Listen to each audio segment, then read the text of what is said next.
Shortly, the Senate will vote on an important resolution put forward by our colleague and friend, Senator Kaine, on the topic of U.S. energy production. As my colleagues know, Senator Schumer and I led the development of the clean energy tax credits, which set in motion the possibility of hundreds of billions of dollars of investment in clean energy, and particularly a policy that would keep prices down and keep good jobs up. And it had policies and ideas in it like technological neutrality that created an opportunity for good science to reign and create incentives for development. Donald Trump came into office huffing and puffing because he didn't like that. He didn't like that kind of energy dominance based on consumer choice and marketplace forces. He said our economic problems would go away. One thing, drill, baby, drill. Here's the reality. Like so much of his agenda, it doesn't add up. And everything he does is rooted in a sweetheart deal for his wealthy contributors. Back in February, he signed the executive order declaring an energy emergency. That's the subject of today's floor action. The emergency declaration has nothing to do with energy dominance, but it has got everything to do with giveaways for big oil.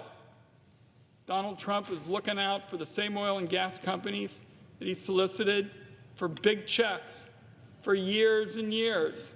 His offer to them was, give me your money, get me elected, I'll let your companies run the show. I'll give you this, Donald Trump kept his promise to big oil. He's gutted American energy production, ceded ground to China on the clean energy arms race, and rigged the system. There's no technological neutrality, Senator Kaine. It's all about fossil fuels to the exclusion of everything else. After declaring this energy emergency, Donald Trump and Republicans took a wrecking ball to American energy production by gutting the tax credits for wind and solar energy in their budget bill. I was struck as we were making the decisions when natural gas leaders came and essentially told the Energy Committee, which at one point I chaired, they said, look, we're for natural gas, but with AI and all the energy needs for growth, we need solar and wind. These are the gas people. They're not repudiating gas. They said, we need more energy.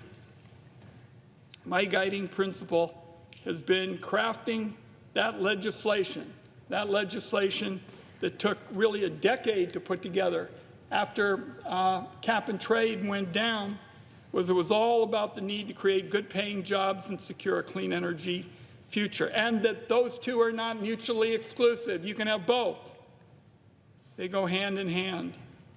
The tax credits help to kick off a manufacturing boom in America. As I mentioned, hundreds of billions of dollars, not through government, but through the private sector. Hundreds of thousands of jobs.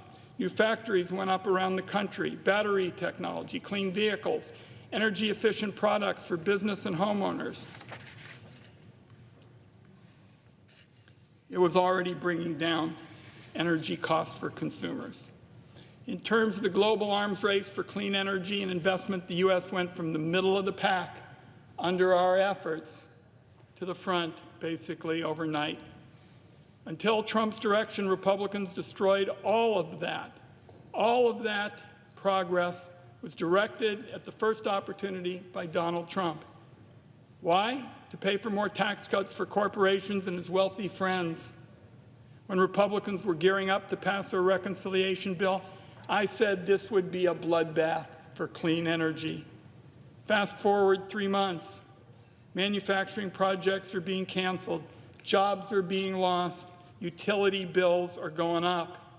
Their budget bill was a wrecking ball for clean energy, and those workers are going to lose their jobs as a direct result. Last week, the administration announced plans to cancel over $7 billion in funding for clean energy. Almost every one of those projects was located, Senator Kaine, as you and I have talked about, in a blue state. Oregon alone had over $400 million in funding canceled. Are the Republicans stopping there? No way. They've derailed management of our public lands, and now they want to do it to prop up coal.